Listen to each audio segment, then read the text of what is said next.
কিশোরগঞ্জ শহরের পূর্ব প্রান্তে নরসুন্দা নদীর তীর ঘেঁষে ঐতিহাসিক শোলাকিয়া ঈদগাহের অবস্থান। যুগ যুগ ধরে এখানে ঈদের নামাজ পড়ছেন লাখ লাখ ধর্মপ্রাণ মুসলমানরা।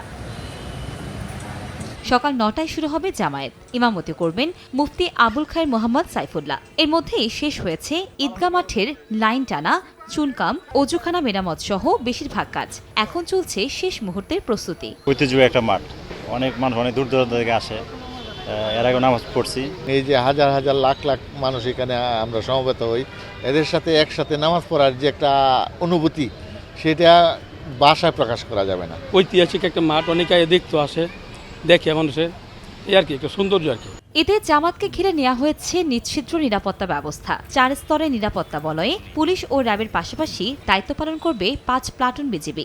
মাঠ ও আশেপাশের এলাকা মনিটরিং করা হবে সিসিটিভি ক্যামেরা ও ড্রোন দিয়ে। সাদা পোশাকে জেলা পুলিশের গোয়েন্দা শাখা এবং ট্রাফিক পুলিশ।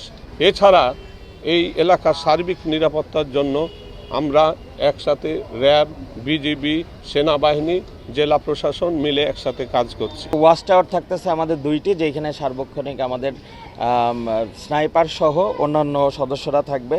আমাদের ড্রোন ও বাইনোকুলার সার্ভেলেন্স যেটা প্রতিবার থাকে, এবারও থাকতেছে। ঈদের দিন দূরের মুসল্লিদের জন্য শোলাকিয়া স্পেশাল নামে 2টি বিশেষ ট্রেন চলাচল করবে।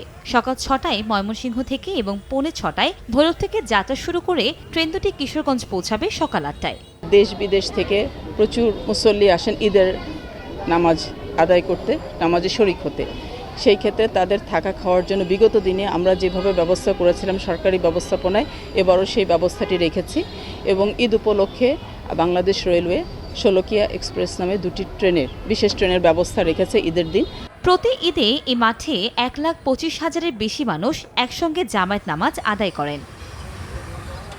সময় সংবাদ, কিশোরগঞ্জ।